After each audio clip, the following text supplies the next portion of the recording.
Blessed day everyone. Chavakachcheri hospital பற்றி எல்லாருக்குமே தெரியும்.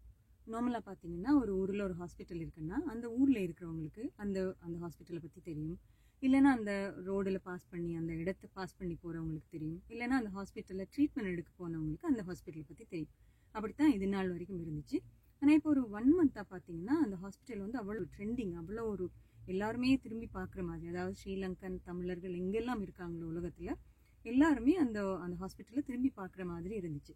அதுக்கு என்ன ரீசன்னு பார்த்தீங்கன்னா அங்கே நடந்த சில பல விஷயங்கள். அதை வந்து மிஸ்டர் அர்ச்சனா வந்து அங்கே என்ன நடந்திருக்கு, அங்கே சில இஷ்யூஸ் எல்லாம் நடந்துச்சு, அதெல்லாம் அவர் வெளியில் எடுத்துகிட்டு வந்து அதுக்கு பிறகு பார்த்தீங்கன்னா அங்கே ஒரு ஒரு பிரளயம் மாதிரி எல்லாம் நடந்து அவ்வளோ ஒரு இதுவாக போயிட்டு இப்போ பார்த்தீங்கன்னா அந்த சாவகச்சேரி ஹாஸ்பிட்டல் அவ்வளோ ட்ரெண்டிங்கில் இருக்குது. அதே மாதிரி தான் மிஸ்டர் அர்ச்சனா, அது எல்லாருக்குமே தெரிஞ்ச விஷயம். இப்போ மிஸ்டர் அர்ச்சனாவை தெரிஞ்சவங்களுக்கு வந்து இந்த நான் சொல்ல போகிற இந்த அங்கிள் இல்லைன்னா அந்த ஐயா அவரையுமே தெரிஞ்சிருக்கும். ஏன்னா அவர் அந்த அந்த அங்கே மிஸ்டர் அர்ச்சனாவோட நடந்த விஷயங்கள் என்ன எல்லாம் இருக்கோ அது எல்லாத்துலேயுமே இவரும் அங்கே இருப்பார். அதுக்கு என்ன காரணம்னு பார்த்தீங்கன்னா இவருக்கு வந்து அவ்வளோ ஒரு தமிழ் மக்கள் இல்லைன்னா ஒரு எங்களோட மக்கள், அப்பாவி மக்கள், விஷயம் தெரியாமல் இருக்கிறவங்க, உலக நடப்புகள் தெரியாமல் இருக்கிறவங்களுக்கு அவர் ஹெல்ப் பண்ண வேணும் அப்படின்ட்டு ஒரு ஒரு ஒரு ஆர்வம்னு சொல்லலாம். இல்லைன்னா அவருக்கு ஒரு அவ்வளோ ஒரு செய்ய வேணுமே மக்களுக்கு அப்படின்னு ஒரு விருப்பம். அந்த சாவகச்சேரி ஹாஸ்பிட்டல் நடந்த விஷயங்கள் எல்லாமே மக்களுக்கு எல்லாருக்குமே தெரியும். அங்கே நடந்துச்சு, ஸ்டார்ட்ல என்ன நடந்துச்சுன்னு எல்லாருக்குமே தெரியும். அதுக்கப்புறம் பார்த்தீங்கன்னா அந்த சாவகச்சேரி மக்கள் எல்லாருமே சேர்ந்து அந்த மிஸ்டர் அர்ச்சனாக்கா அவருக்கு ஹெல்ப் பண்ண வேணும், அதனால நாங்கள் எல்லாமே சேர்ந்து ஒரு சின்ன ஒரு ஸ்ட்ரைக் மாதிரி செய்யலாம்னுட்டு 8 to 11 அந்த மாதிரி செய்கிறாங்க. அப்போ பார்த்தீங்கன்னா அந்த அந்த ஊரில் இருக்கிறவங்க சரி, அந்த ஊருக்கு வெளியில் இருக்கிறவங்க நிறைய பேர் வந்து அவருக்கு சப்போர்ட்டாக அங்கே வந்திருந்தாங்க.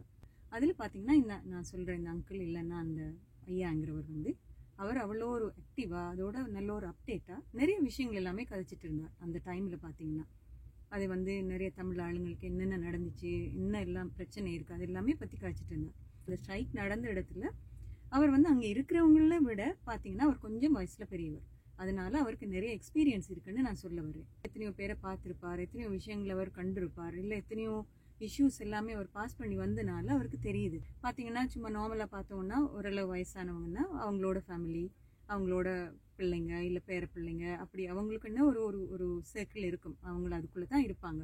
சின்ன சின்ன வேலைங்க செய்கிறது, வாக் போயிட்டு வர்றது, இல்லை ஏதாவது பண்ணுற மாதிரி குட்டியை அவங்களோட அதுக்கு மேலே அவங்களுக்கு போகிறதுக்கு சில பேருக்கு விருப்பம் இருக்காது, இல்லை ஒரு பப்ளிக் ஆக்டிவிட்டி இல்லை ஏதாவது ஒன்று செய்கிறதுக்கு அவங்களுக்கு அந்த பெருசாக இன்ட்ரெஸ்ட் இருக்காது, அந்த அவங்களோட ஃபேமிலிக்குள்ளே இருந்துருவாங்க. ஆனால் இந்த இந்த அந்த அங்கிளை பார்த்தீங்கன்னா அவர் வெளியில் வந்துட்டு மக்களுக்கு செய்ய வேணும், ஏதாவது என்னால் முடிஞ்ச வெளியே செய்யணும்னுட்டு அங்கே நிற்கிறது பார்த்தீங்கன்னா எனக்கு அவ்வளோ ஒரு ஒரு பார்க்கும்போதே ஒரு ஒரு ஒரு ஒரு ரெஸ்பெக்டாக இருந்துச்சு.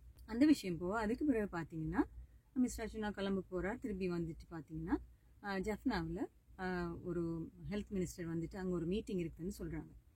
அப்போ அவர் எல்லாரையுமே உங்களுக்கு என்னென்ன பிரச்சனைங்க இருக்குது அதெல்லாம் நீங்கள் ஒரு லெட்டர் மாதிரி எழுதிட்டு ரைட்டிங்கில் எடுத்துகிட்டு வாங்கன்னெல்லாம் சொல்கிறார். மிஸ்டர் அர்ச்சனா சொல்கிறார், என்ன இன்வைட் பண்ணியிருந்தாங்க, மிஸ்டர் லால்பனை பற்றி என்னை கூப்பிட்டுருந்தார், நான் அங்கே போயிட்டு நான் கதைக்க வேண்டியதெல்லாம் கதைக்க சொல்லி சொன்னாங்க. இருந்தாலுமே எனக்கு அந்த இடத்துல அப்படி எல்லாம் பெருசாக ஒன்றுமே கேட்குற மாதிரி இருக்கே. ஏன்னா அவங்க செய்த விஷயங்கள் எல்லாமே ஒரு ப்ரீ பிளான் பண்ண மாதிரி, இல்லை ப்ரீயாக அவங்க ஒரு ஸ்கெட்யூல் போட்ட மாதிரி இருந்துச்சு.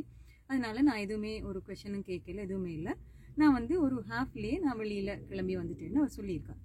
ஆனால் இது பார்த்தீங்கன்னா இந்த பெரியவர்ன்றவர் பார்த்தீங்கன்னா அங்கே நான் என்னோட மக்களுக்கு ஏதாவது செய்யணும்னா நான் இந்த இடத்துல ஏதாவது கேட்டாகணும், அந்த மாதிரி அவர் எழும்பிட்டு அங்கே கொஷின் கேட்டிருக்கார் ஹெல்த் மினிஸ்டர்கிட்ட. இல்லைன்னா அந்த அந்த ஒரு ஆடிட்டோரியம் மாதிரி நடந்த இடத்துல வந்து அவர் சத்தமாக ஏதோ கேட்டதுனால பார்த்தீங்கன்னா நீங்கள் எல்லாருமே பார்த்துருப்பீங்க, அந்த அந்த வீடியோ பார்த்துருப்பீங்க, அவரை வந்து போலீஸ் வந்து இழுத்துட்டு போகிறாங்க. அப்படியே இழுத்துட்டு போகும்போது அவர் கத்தி கத்தி கூப்பிட்றார், வேர் சச்சுனா வேர் ஐயோ அப்படின்னு கூப்பிட்றாரு. ஆனால் பார்த்தீங்கன்னா மிஸ்டர் அர்ச்சனா சொல்கிறேன், நான் ஹாஃப்லேயே போயிட்டேன்னு சொல்லனால இவருக்கு ஒன்றுமே செய்ய முடியாமல் போயிட்டு அவங்க வெளியில் கூட்டிகிட்டு போயிட்டாங்க. ஒரு சான்ஸ் கிடைச்சிருக்கு. இப்போ ஹெல்த் மினிஸ்டர் வந்திருக்காருன்னா அங்கே நிறைய மினிஸ்டர்ஸ் எல்லாமே இருக்காங்க. அப்போ இந்த ஒரு சான்ஸை நான் வந்து சரியாக பயன்படுத்தி நான் வந்து இதை டக்குன்னு எனக்கு என்னோட இமேஜ் போகுதா இல்லை என்ன போகுதுன்னு எனக்கு பிரச்சனை இல்லை.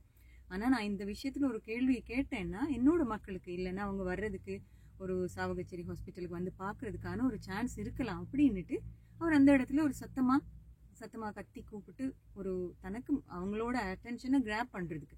அதுக்கப்புறம் பார்த்தீங்கன்னா ரீசெண்டாக இப்போ மன்னாரில் போயிட்டு மிஸ்டர் அர்ச்சனா வந்து அந்த பிள்ளையோட அந்த சின்ன அம்மா அந்த இஷ்யூஸ் எல்லாமே எல்லாருக்கும் தெரியும், அங்கே நடந்த விஷயங்கள் எல்லாமே தெரியும்.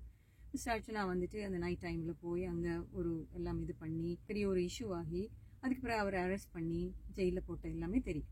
அப்போது இந்த ஜெயிலேருந்து அவர் வர்றதுக்கு முதல்ல என்ன பண்ணுறாங்கன்னா, எல்லாருக்கும் என்ன செய்கிறது, இவர் வெளியில் வரும்போது வருவாரா வரமாட்டாரா அப்படின்னு ஒரு ஒரு எல்லாருக்குமே டவுட்டாக இருந்துச்சு. எல்லாருமே தமிழ் மக்கள் எல்லாருமே அவ்வளோ பயத்தில் ஒரு கவலையோடு தான் இருந்தாங்க, என்ன நடக்க போகுது அப்படின்னு தெரியாமல்.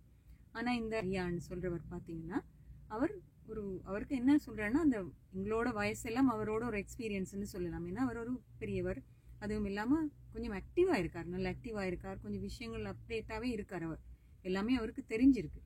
அப்போ அவர் என்ன பண்ணுறாருன்னா, டக்குன்னு அவர் ஒரு ஐடியாவை பார்த்துட்டு அவரோட ஃபேஸ்புக்கோ இல்லை என்னத்துலையோ லைவ் வந்து நிறைய சொல்கிறார். நாங்கள் கண்டிப்பாக அந்த மன்னார்லேருந்து அவர் வெளியில் வரும்போது, ஜெயிலேருந்து வெளியே வரும்போது நாங்கள் வந்து ஒரு எல்லாருமே நாங்கள் அங்கே ஒரு கூட்டம் மாதிரி கூட வேணும்.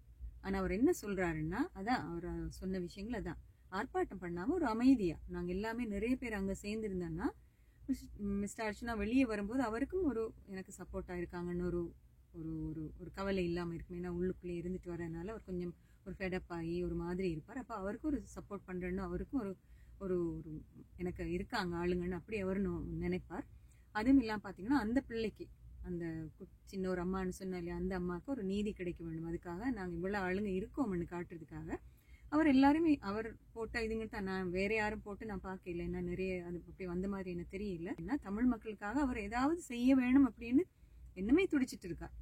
ஏதாவது செய்ய வேணும். இப்போ ஒரு சான்ஸ் கிடைக்கும் போதும் நாங்கள் எதையாவது ட்ரை பண்ணி செஞ்சாதான் என்னோட மக்கள், ஒரு அப்பாவி மக்கள், ஒன்றுமே தெரியாமல் இருக்கிற மக்கள், இல்லை இவ்வளோ நாளாக ஏமாற்றப்பட்டு போயிருக்கிற மக்கள், அவங்களுக்கு ஒரு நல்ல ஒரு விஷயத்த நாங்கள் எடுத்துகிட்டு வரணும், இல்லை அவங்களுக்கு நீதி கிடைக்க வேணும். இல்லைன்னா இப்படி செய்கிறதுனால தான் எல்லாருமே திரும்பி பார்த்து ஏதாவது அவங்களுக்கு நல்ல செய்யணும்னு யோசிப்பாங்கன்னு அங்கேயுமே அவர் வந்து அவரோட ஒரு சப்போர்ட், அது வந்து உண்மையில சொல்கிறது நிறைய பெரியவங்க எல்லாம் வந்திருந்தாங்க.